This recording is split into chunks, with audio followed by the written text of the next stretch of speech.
Jésus marchait dans les rues de Libreville, la capitale du Gabon. Le soleil brillait sur l'océan Atlantique et les vagues se brisaient doucement sur la côte. Le peuple commençait à se rassembler dans le quartier de Louis, l'un des endroits les plus connus où les traditions anciennes se mêlaient à la modernité de la ville. Hommes, femmes et enfants s'approchaient, sentant que quelque chose d'extraordinaire était en train de se produire. Parmi eux, il y avait des chefs traditionnels, des pasteurs chrétiens et même quelques curieux qui n'avaient jamais entendu parler de Jésus.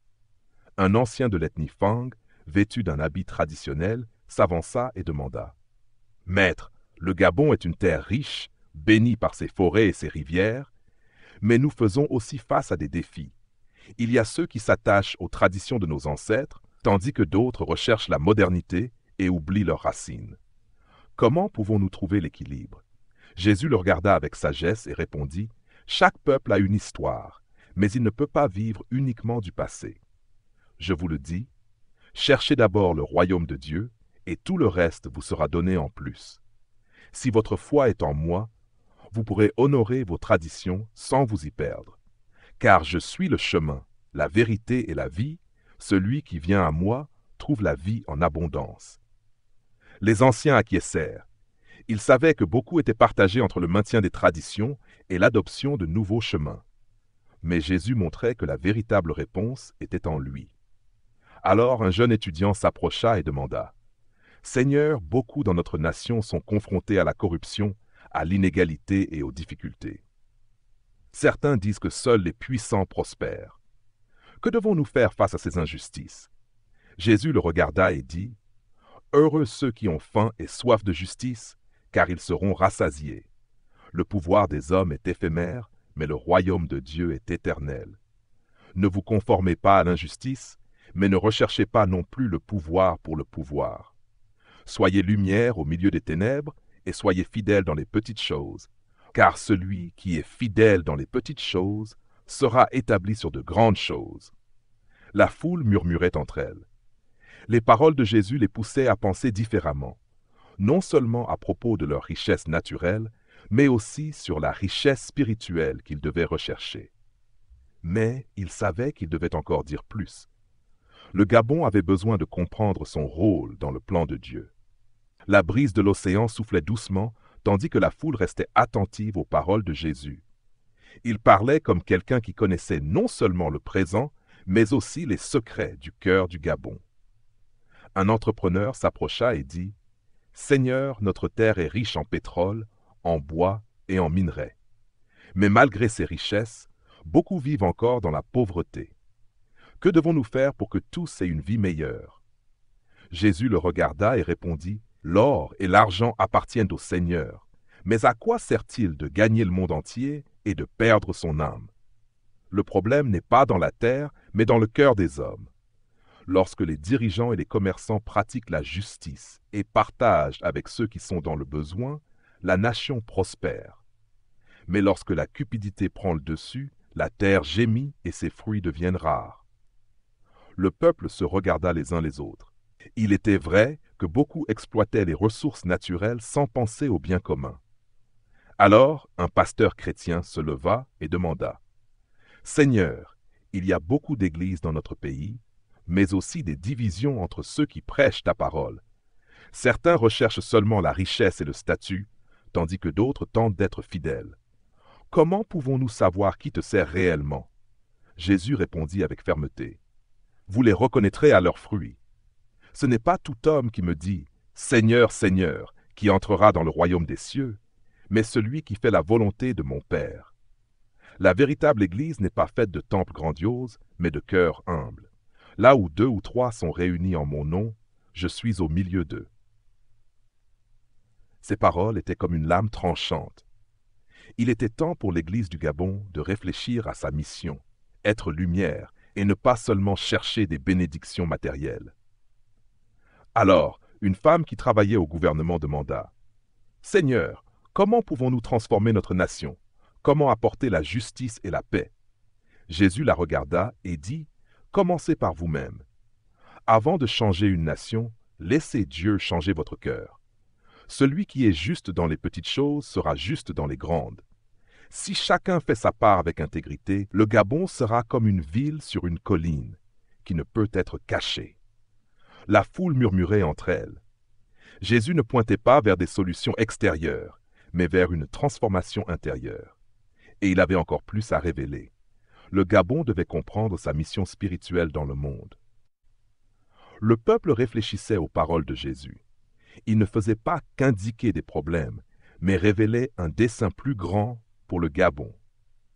C'est alors qu'un ancien de la tribu Mienne, connu pour sa sagesse, s'approcha et demanda « Maître, notre terre abrite de nombreux esprits et croyances anciennes. Beaucoup cherchent encore des réponses dans la sorcellerie et les coutumes de nos ancêtres. Comment pouvons-nous discerner ce qui est vrai et ce qui nous éloigne de Dieu ?» Jésus le regarda profondément dans les yeux et répondit « Je suis la lumière du monde. Celui qui me suit ne marchera pas dans les ténèbres, mais aura la lumière de la vie. Aucune autre force, tradition ou esprit ne peut apporter le salut. Moi seul suis le chemin, la vérité et la vie. Ceux qui veulent servir Dieu doivent abandonner les ténèbres et marcher dans la lumière. » Un silence profond envahit la foule. Les paroles de Jésus remettaient en question des pratiques enracinées depuis des siècles, mais elles offraient aussi une opportunité de libération.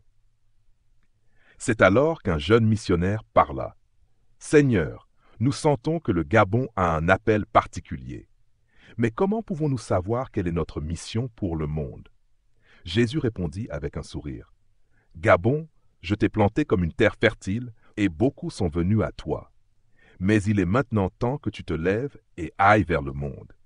La lumière que tu as reçue, ne la garde pas seulement pour toi. Soyez une nation de témoignages, envoyant des messagers de l'Évangile au-delà de vos frontières. Car celui qui partage la parole sera comme un arbre qui porte du fruit en toute saison. » Le peuple regarda autour de lui. Jusqu'à ce moment-là, peu considéraient le Gabon comme un pays missionnaire. Mais maintenant, Jésus leur disait que leur foi devait atteindre d'autres peuples. Alors, une femme âgée, qui avait perdu des enfants dans des temps difficiles, demanda d'une voix tremblante, « Seigneur, et ceux qui souffrent? Beaucoup ont perdu leur famille, beaucoup pleurent en silence. Te souviens-tu d'eux? » Jésus s'approcha d'elle, prit ses mains et dit, « Heureux ceux qui pleurent, car ils seront consolés. Je vois chaque larme, chaque douleur cachée. Mais je vous le dis, le temps de la restauration viendra. Dieu essuiera toute larme de vos yeux, et il n'y aura plus ni mort, ni deuil, ni douleur. Ayez confiance en moi, car je suis avec vous jusqu'à la fin des temps. » L'émotion envahit la foule. Jésus ne faisait pas que les appeler à une mission, il les réconfortait aussi dans leur souffrance. Et il avait encore un dernier message à donner, un appel définitif au Gabon. Le soleil commençait déjà à se coucher sur Libreville, et la foule savait que c'était un moment décisif. Les paroles de Jésus avaient été comme un feu dans leur cœur, les appelant à la repentance, à la justice et à une mission plus grande. C'est alors qu'un jeune homme leva la voix et demanda « Seigneur, nous comprenons maintenant que le Gabon a un appel. Mais que devons-nous faire pour que notre nation soit transformée ?» Jésus regarda tout le monde avec amour et dit « Repentez-vous et retournez-vous vers Dieu. Car une nation qui marche dans mes voies sera comme un arbre planté près des eaux, qui ne cesse jamais de porter du fruit. Ne regardez pas seulement au trésor de la terre, mais cherchez le véritable trésor dans les cieux.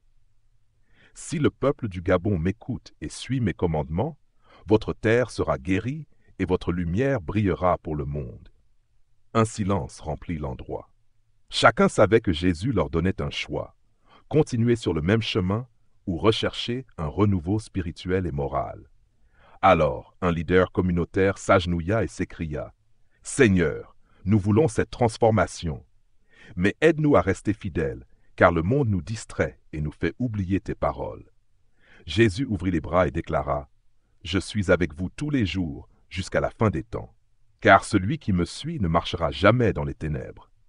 Maintenant, allez, pratiquez la justice, aimez la miséricorde et marchez humblement avec Dieu, car grande sera votre récompense dans le royaume des cieux. » À cet instant, une brise légère souffla, et beaucoup sentirent quelque chose changer en eux. Les yeux du peuple étaient remplis de larmes, mais ce n'étaient pas des larmes de tristesse, c'étaient des larmes d'espérance. Le Gabon ne serait plus jamais le même.